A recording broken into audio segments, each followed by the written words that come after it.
Livro Mantras de Vida. Tenho coragem em tudo que faço e faço tudo com coragem cristã. Quando vou descansar, mudo de serviço e percebo em torno de mim uma profusão de energias que me alentam e me deixam feliz. Tiro todos os dias uns minutos para pensar no amor universal e observar como ele irradia de mim para todas as criaturas. Não tenho inimigos, todos, se existem, são meus companheiros de jornada. Por onde ando, semeio a boa semente, de maneira que a fraternidade prospere e viceje o amor em todas as direções da vida. Qualifico os meus amigos como o ar que respiro e a água que bebo. Aprecio uma boa conversa e dela tiro tudo que sirva para a minha paz. As árvores me conhecem porque amo a todas em uma mesma dimensão. Quando preciso de medicamento, lembro-me com toda a fé que o ar é o mais rico elixir do mundo e o respiro com toda alegria. Quando há necessidade de um médico, visualizo Jesus Cristo chegando de mansinho e ordenando o meu organismo a curar a si mesmo. A mente é o general, o corpo com todos os órgãos os órgãos com todas as células com todas as moléculas com todos os átomos e os átomos com todos os elementos nas suas divisões infinitas obedecem o comando de harmonia universal que sempre dou. Sou feliz por viver em paz com tudo que existe. Não creio em fracassos, tiro de tudo ensinamentos que me fazem engrandecer, como os grandes instrutores da humanidade.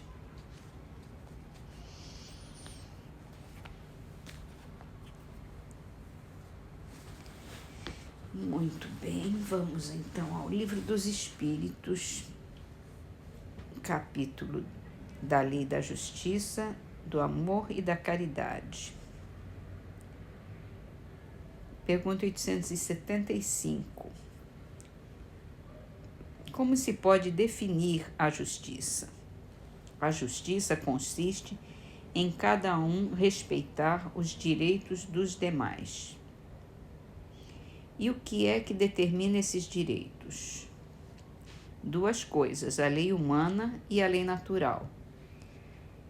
Tendo os homens formulado leis apropriadas a seus costumes e caracteres, eles estabeleceram direitos mutáveis para o progresso das luzes.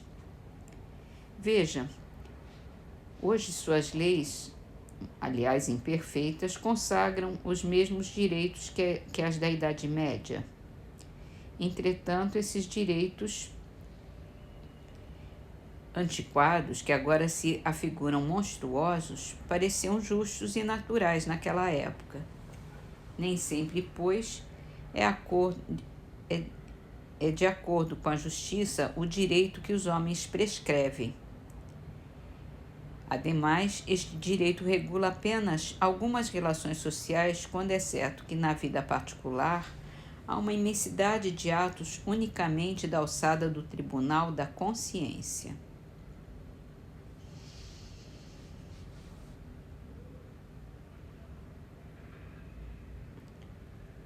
Muito bem, muito bem.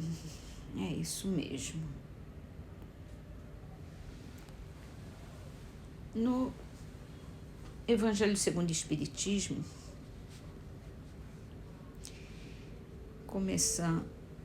nós começamos a ler o capítulo 1, Não vim destruir a lei, e ele falou primeiro das 3 revelações, Moisés, Cristo e Espiritismo. Hoje o item é Aliança da Ciência e da Religião. A ciência e a religião são as 2 alavancas da inteligência humana. Uma revela as leis do mundo material, a outra as do mundo moral. Tendo, no entanto, essas leis o mesmo princípio, que é Deus, não podem se contradizer. Se fossem a negação uma da outra, uma necessariamente estaria em erro e a outra com a verdade, porque Deus não pode pretender a destruição da sua própria obra. A incompatibilidade que se julgou existir entre essas duas ordens de ideias provém apenas de uma observação defeituosa e de excesso de exclusivismo de um lado e de outro. Daí um conflito que deu origem à incredulidade e à intolerância. São chegados os tempos em que os ensinamentos do Cristo têm de ser contemplados, em que o véu, intencionalmente lançado sobre algumas partes desse ensino, tem de ser levantado, em que a ciência, deixando de ser exclusivamente materialista, tem de levar em conta o elemento espiritual e em que a religião, deixando de ignorar as leis orgânicas e imutáveis da matéria, como duas forças que são, apoiando-se uma na outra e marchando combinadas, se prestarão mútuo concurso. Então, não mais desmentida pela ciência e religião, adquirirá inabalável poder, porque estará de acordo com a razão, já não lhe podendo mais se opor à irresistível lógica dos fatos. Desculpe a gaguejação. A ciência e a religião não puderam até hoje se entender porque, encarando cada uma as coisas do seu ponto de vista exclusivo, reciprocamente se repeliam. Faltava com que encher o vazio que as separava, um traço de união que as aproximasse.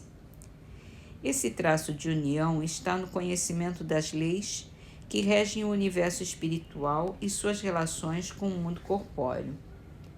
Leis tão imutáveis quanto as que regem o movimento dos astros e a existência dos seres. Uma vez comprovadas pela experiência dessas relações, nova luz se fez. A fé dirigiu-se à razão, esta nada encontrou de ilógico na fé, e vencido foi o materialismo. Mas nisso, como em tudo, há pessoas que ficam atrás até serem arrastadas pelo movimento geral que as esmaga, se tentam lhe resistir em vez de o acompanharem. É toda uma revolução que nesse momento se opera e trabalha os espíritos.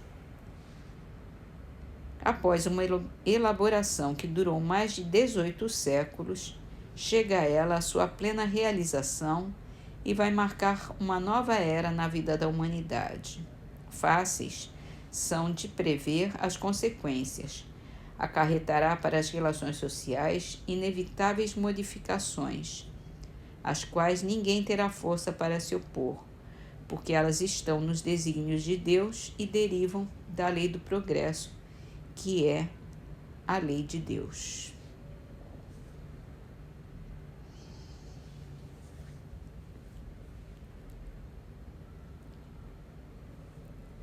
Vamos então encerrar com as trovas do Outro Mundo. É um livro psicografado por Chico Xavier. E as de hoje são da autoria de Benedito Candelária, irmão. Entre palavras e ações. A prece com boas obras sobe aos céus, ainda que pouca. Oração sem caridade não passa do céu da boca. Ação e verbo entre os dois, nunca se iluda você. Palavras o vento leva, a fé nas obras se vê.